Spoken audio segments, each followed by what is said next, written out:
Well, got an iPad again. This is actually the same one I fixed before. Well, it's broken again. The guy messed up the digitizer once again. I'm not sure if the battery's dead or what's going on there, but pretty sure the battery's probably dead or something. Digitizer's all messed up again. I repaired this one before. It's pretty much gonna do the same thing again. Take it apart and put it back together, which is pretty much a pain with these little iPads.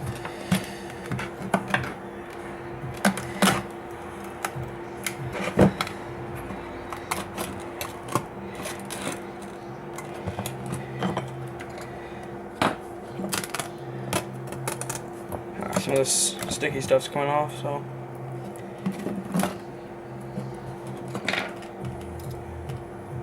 There we go, there we go. Okay, now I got it down, as you can see.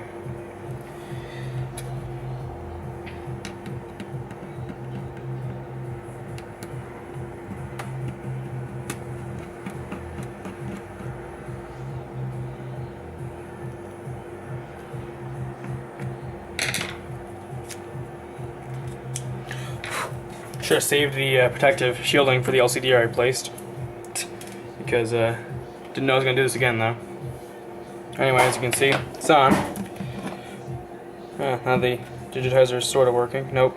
See, it's all messed up. All messed up. So hopefully I can shut it down.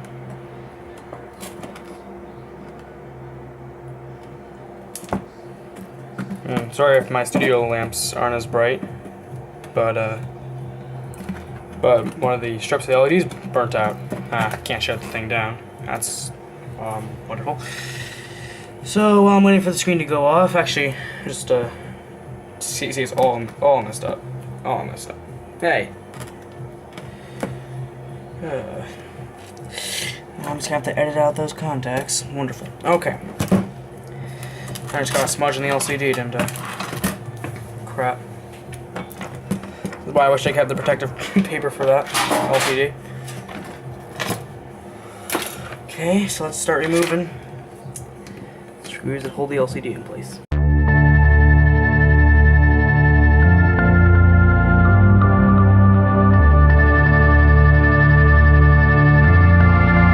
It's a pain in the neck to get off.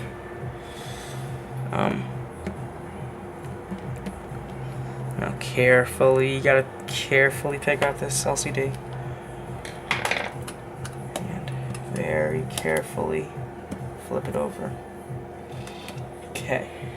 Now we remove this, which is probably the most time-consuming part of the entire process. Because, oh, what in the world is this doing in there? That wasn't there last time. Now that is extremely strange because I didn't put that there. Huh. Well, this blue piece was in here. I wasn't there last time I took this thing apart. Very strange. This is the most time-consuming part because there are 1, 2, 3, 4, 5, 6, 7, 8, 9, 10, 11, 12, 13, 14 screws. Make sure you put the screws where you won't lose them because they're extremely tiny. And I mean extremely.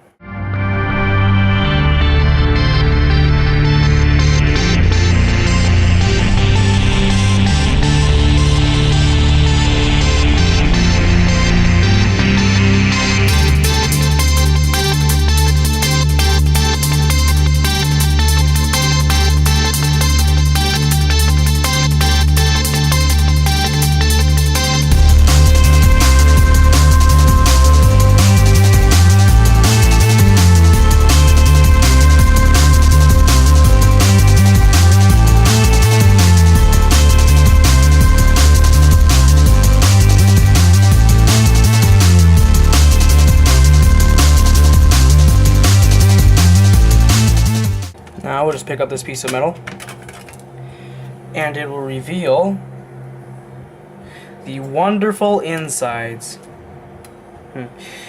So, what are the wonderful insides? Well, we got a lithium-ion battery that claims a pretty neat 440 milliamp hours of capacity, so 4.4 amp hours, at something in Spanish. Okay. 16.7 watt hours, 3.72 volts. Not bad. Yeah, because for how thin that thing is, holy stinking cow. Then we remove these couple of screws here to reveal the connections. Under this little piece of metal here, we have the connections. Oops, just dropped a little piece of metal. You gotta make sure you keep all your parts in a safe place because all of them are very needed. We'll flip the LCD back over. Just check to make sure it's working because you don't want to... See? It's still working. So, just make sure it's still working because you don't want to end up with a broken LCD. Like I said, you have to handle these things very gently. Just remember how gently you handle your TVs? Well, do that, just do it 10 times more gentle. And that's how you're supposed to handle those. Okay, here's the old digitizer, and again, we got a crack right down the middle of the screen. It's kind of hard to see because all the smudges on that. But we have the new digitizer. Here it is. Pretty much identical to the old one. We got the plug here. And such. We also got the actual LCD, which is covered in, the actual digitizer, where you touch, which is covered in a protective plastic. So to put this on, we're just going to stick this down in there, and then flip this cable over. It's probably getting not very sticky because I had to replace this thing 2 times already. There we go. Now, we'll check and see, make sure everything's working. And, oops, there we go.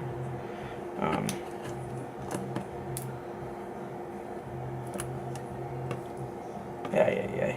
Unless we're touching something else, we'll see. There we go. Make sure everything's working.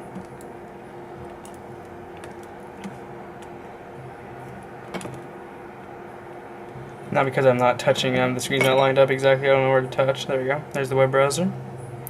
It's not connected to the internet, yeah, I know. Yep, everything's working. Now I can actually shut it off. Okay. Up and press and hold the button right here. And we'll get slide to power off. Slide it and now it's off. Okay. Now I'll flip the digitizer over again. And flip the screen over. And we will move that just like that. Take our little piece of metal. Figure out which way it goes on. And put that back over the connections to shield them from any forces of the outside.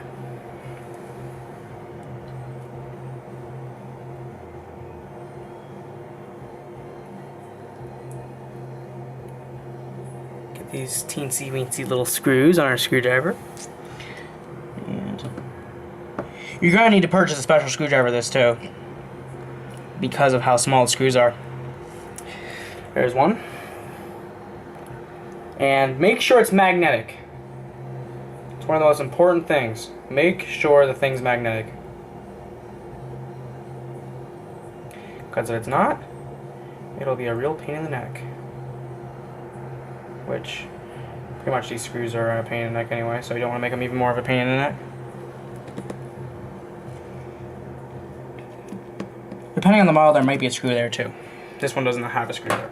So you might want to just clean off your smudges to make you look, if this is ever opened up by someone else, just make it look like you did a professional job. I mean, of course you did. Of course you did a professional job.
fold your screen back over and give it a wipe.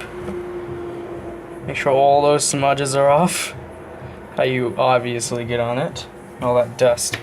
Nice if you're doing this in a not dust-free environment. That would be recommended. But since I don't have one of those, this is fine. And you're not doing delicate hard drive repair. Don't be intimidated.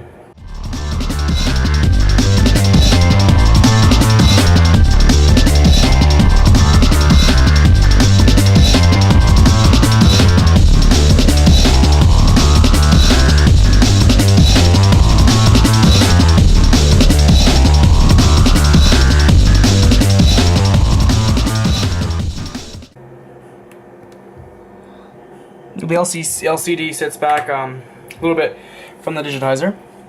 Now, after you get the LCD screwed in, remove the protective coating from the back side of the digitizer. I always let the customer remove the protective coating from the front of the digitizer. Then you gotta see all this black plastic here. I mean, not black plastic. This glue. This stuff here is and now you cannot touch the digitizer on the back. Anyway, this stuff here is adhesive, so you gotta attach this stuff. This stuff is what holds the digitizer in place.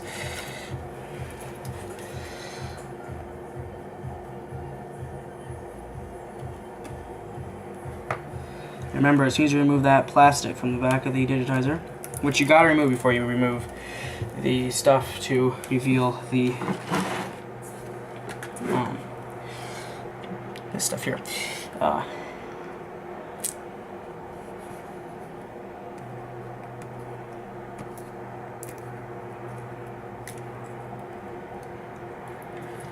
Sometimes the black plastic peels up a bit. It's okay, just push it back down.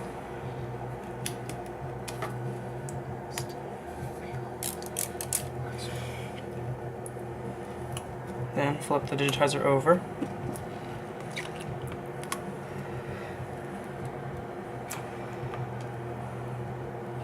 And lay it into where it goes. And push it back all together. Turn the thing on. And make sure everything's working.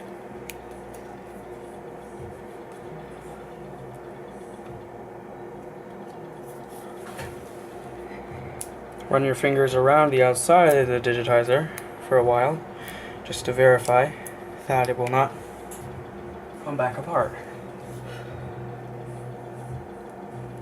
Also, push someplace on the screen to make sure that you're not, and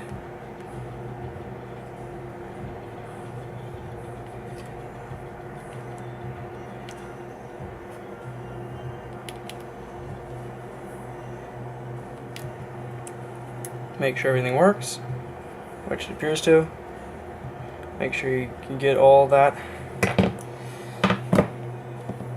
stuff stuck real nice onto there. And keep making sure everything works.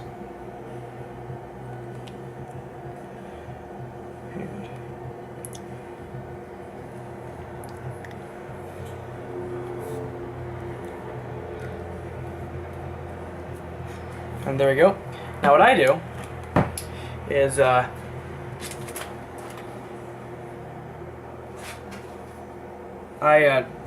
take the bubble wrap that the thing originally came, that the spare part originally came in, which is the perfect size for your iPad, and I will return it to the customer in that bubble wrap. So I'm going to power it off.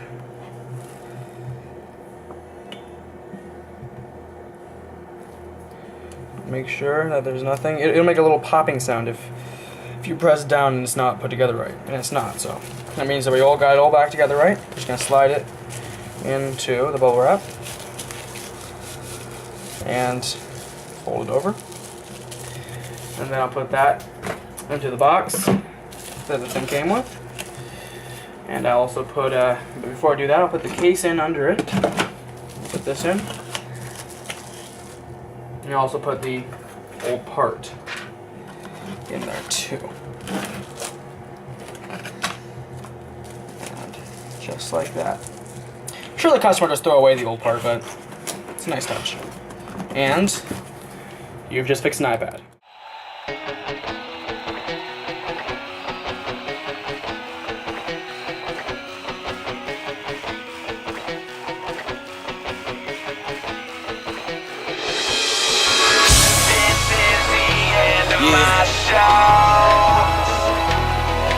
Yeah.